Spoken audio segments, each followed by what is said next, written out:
Female Champ of the Year. All right, now we had a really interesting conversation about the male champ of the year. When we look at female champ of the year, this is all dependent on the Rising card that we have coming up November, and I keep saying November, but December 31st, New Year's Eve, Rising 26. Hamasaki, if she's able to get a win, definitely would slide into this conversation. Unfortunate, though, that we can't wait till 2021. So if we have a look at our candidates, Giuliana Velasquez might be a little bit of a dark horse for this one. And the reason why I say that, the big win over Ilima-Lei Macfarlane, a fighter that Bellator has pushed for the longest time, sneaky little wins against the Christina Williams and Bruna Ellen of the world, really got her into a great position.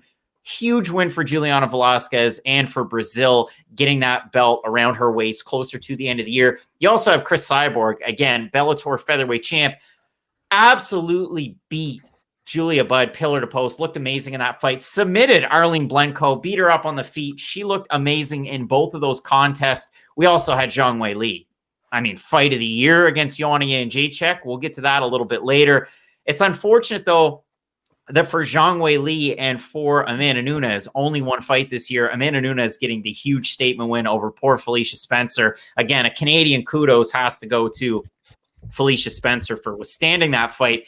And then last but not least, Valentina Shevchenko. I mean, the two title defenses this year, and I know that she lost a round against Jennifer Maia, but you're going to lose rounds when you're at the top fighting that top level competition. And I know a lot of people counted Jennifer Maia out. They count every fighter that takes on Valentina Shevchenko out. She was more than a 1,400 favorite in her first fight. In her second fight, she was more than an 1,800 favorite.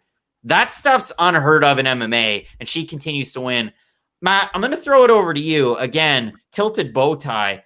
This is a really difficult one to try and pick just due to the circumstances because, again, Nunes fought once. Zhang Weili fought once. Velasquez had the one title fight. It's a very difficult one here. Oh, I think we can all agree. This is really a two-horse race between Cyborg and Valentina because they were the two more active champs, and you do have to consider the level of dominance that they were able to achieve as well, because it's not like Valentina just beat her opponents. And yes, the Maia fight might have been a little underwhelming for some, but she beat the brakes off her for 23 minutes of that fight. And then don't even get me started on the Caitlin Chukagian fight. That fight wasn't even competitive from the beginning. So when you look at what Valentina was able to accomplish, I do think she kind of distinguishes herself outside of most of the other champs in the UFC. And with Cris Cyborg, like you had said, the fact that she went over and not only beat Julia Budd, and Julia Budd was someone who, outside the UFC, we thought she might be one of the few who, if she was matched up with some top-tier UFC talent, she'd be able to get some wins over them.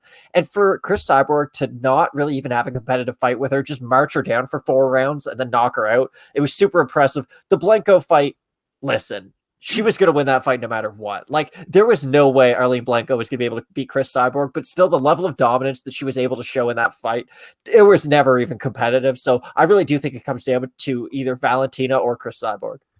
And I'm definitely in agreement with you there. So John Franklin being somewhat of a tiebreaker possibly, who are you going with for this award?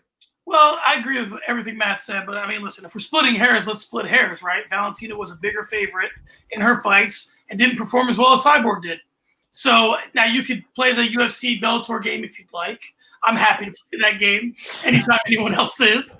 I'm pretty much half a casual when it comes to having more interest in UFC, but you got to tip your cap to Cyborg here for, again, having the odds be a little bit closer and yet get 2 finishes. So if it's left up to me, which it seems like it is, let's go ahead and make our female champ of the year, Cris Cyborg. Chris Justino is the winner of this award. And I mean, John, yeah, I'm definitely in agreement with you here.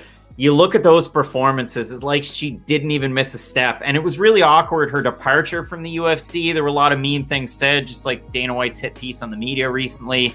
He'll go after whoever he wants to try and bring him down a nudge. But the really impressive thing about Cris Cyborg was the 4 belts. I mean, we've never seen the Grand Slam champion before, and Cyborg was able to do it. So while you fix your bow tie, I'm going with Cris Cyborg for this award, and definitely very deserving. Now, let's move into one of the more interesting categories that we do have. Let's get into the most improved fighter of the year.